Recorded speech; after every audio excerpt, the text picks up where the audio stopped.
July 1945. World War II was entering its final, most dangerous chapter. In Europe, Nazi Germany had already fallen, but in the Pacific, the war against Japan showed no clear end. Millions of soldiers were still mobilized, entire cities had been destroyed, and Allied leaders feared that an invasion of the Japanese mainland could cost unimaginable numbers of lives. Behind closed doors, far from the battlefield seen by the public, decisions were being made that would determine how the war would end and what the world would look like afterward. It was during this tense and uncertain moment that one ship was given a mission so secret that even many senior military officers were never informed of its true purpose. Officially, the ship was nothing special. Its paperwork described it as a routine naval vessel assigned to transport duties in the Pacific. There were no public announcements, no press photographs, no heroic send-offs. To anyone watching from the shore, it looked like just another warship leaving port,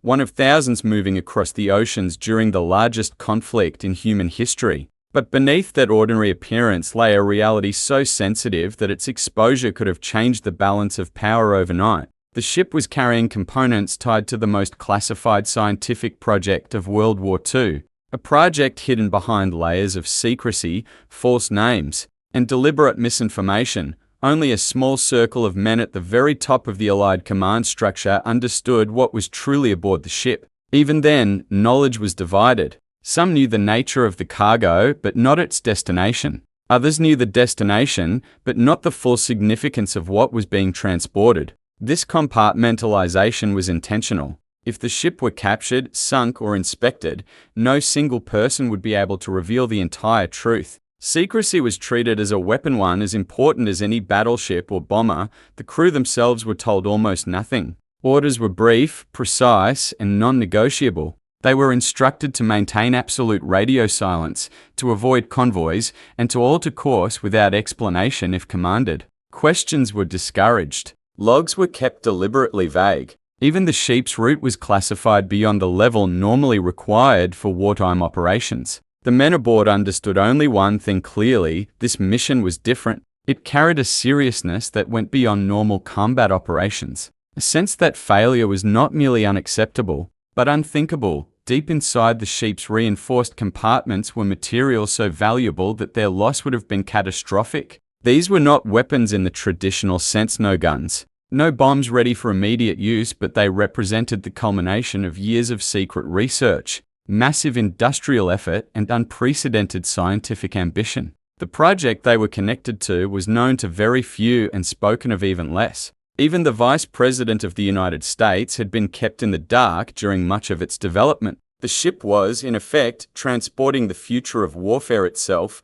What made the mission especially dangerous was the way it was conducted. In a war dominated by convoys and mutual protection, this ship sailed largely alone. Escorts were minimized to avoid drawing attention. Its speed and anonymity were considered its best defenses. Enemy submarines prowled the Pacific in large numbers, sinking ships daily, unaware that one of the most important cargoes of the entire war was passing silently above them. Allied forces, unaware of the ship's true importance, could not prioritize its protection. Secrecy, once again, came at a cost. Among the crew, unease quietly grew. Experienced sailors noticed the unusual procedures, the lack of information, the way officers avoided casual conversation. This was not fear in the traditional sense, but a disciplined tension, a shared understanding that they were participating in something far larger than themselves. Letters home were censored more strictly than usual. Port calls were limited. Time itself seemed compressed, as if the ship were racing not just against the enemy, but against history. As the ship moved across the Pacific, it carried more than classified cargo. It carried the weight of a global decision, whether the war would end through invasion and attrition or through a single, decisive transformation of power. Every mile traveled without incident increased the likelihood that the war's conclusion would arrive sooner, but at a terrible moral cost. Every unseen threat beneath the waves represented the possibility that this plan, this secret, would vanish without explanation, leaving the world to wonder what might have been.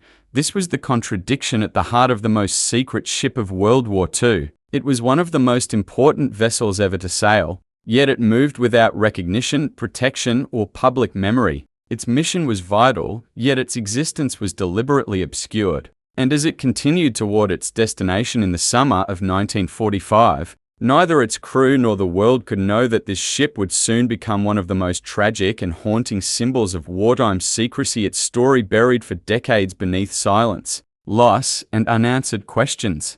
A mission so classified it had no name. July 1945 was a moment when the world stood on the edge of an ending it could not yet imagine. Publicly, the war in the Pacific was framed as a brutal march toward invasion, plans drawn for landings, casualty estimates running into the hundreds of thousands, and a growing belief among Allied leaders that Japan would fight to the last possible moment. Privately, however, a very different calculation was underway. In laboratories scattered across the United States, scientists had reached a terrifying conclusion: a new weapon was almost ready, and its success depended not only on science, but on secrecy. That secrecy now rested on a single journey across hostile waters, carried by a ship whose mission was never meant to be acknowledged.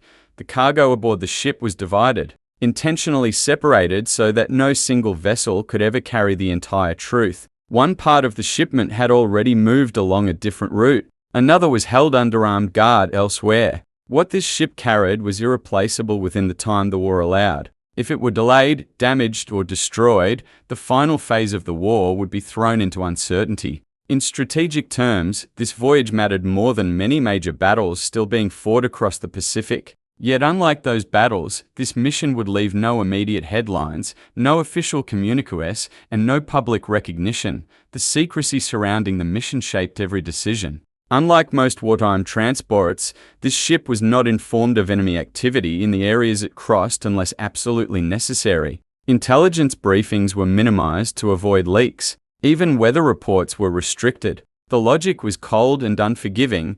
The fewer people who knew, the fewer people could talk intentionally or not. The ship became a sealed system, moving through a vast ocean where danger was everywhere and explanation was nowhere. This level of secrecy created a strange contradiction. The ship's importance demanded caution, yet secrecy stripped it of protection. Convoys were avoided because they attracted attention.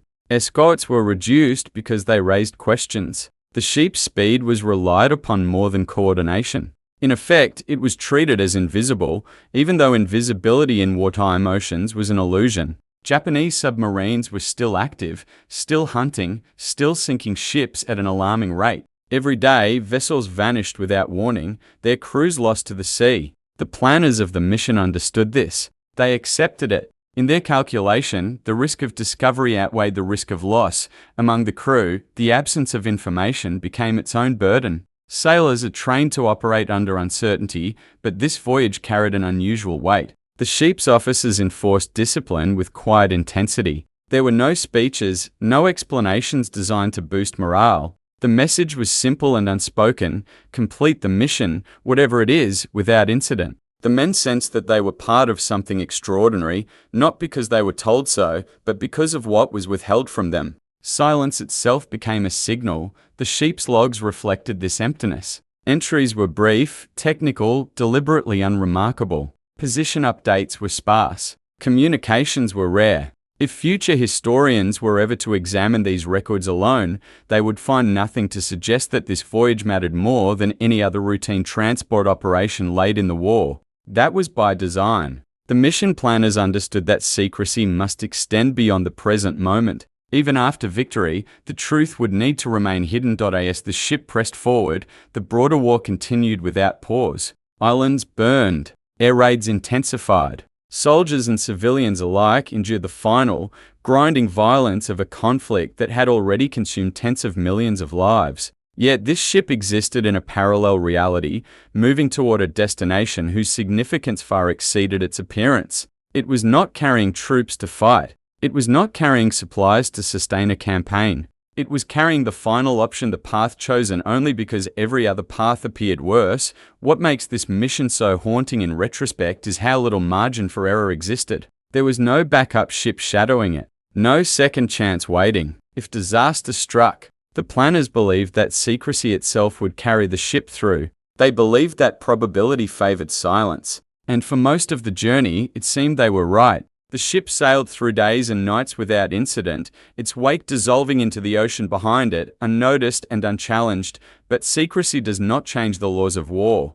It does not stop torpedoes. It does not alert allies. And it does not forgive isolation. By placing this mission outside normal protective structures, the planners had made a gamble as profound as the weapon the ship supported. The ship's survival depended not on strength, but on chance. As July 1945 progressed, the ship drew closer to its destination. The war's end felt near, though its shape remained uncertain. The men aboard continued their duties, unaware that history was narrowing around them. In the vastness of the Pacific, the most important ship of World War II sailed on unknown, uncelebrated, and increasingly vulnerable. What happened next would transform this mission from a triumph of secrecy into a lasting symbol of its cost.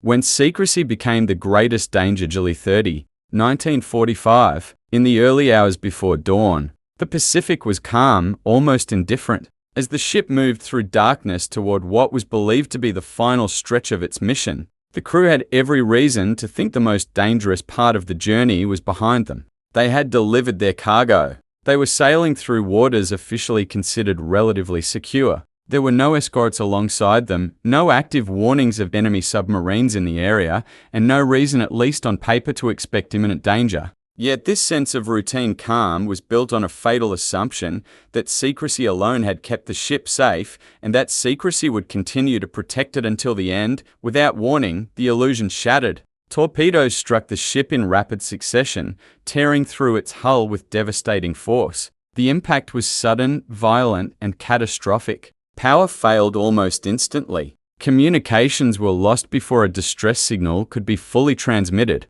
Within minutes, the ship began to list heavily, flooding spreading faster than orders could be given. The crew had trained for combat, for fire, for damage control, but not for this. Not for a strike that came without alert, without preparation, and without the chance to call for help. The ship sank in astonishingly short time. Men were thrown into the ocean, many without lifeboats, without adequate flotation, without any understanding of what had just happened. The darkness swallowed the ship and its mission together, leaving behind only scattered debris and hundreds of sailors struggling to survive in open water. And then came the most devastating consequence of secrecy.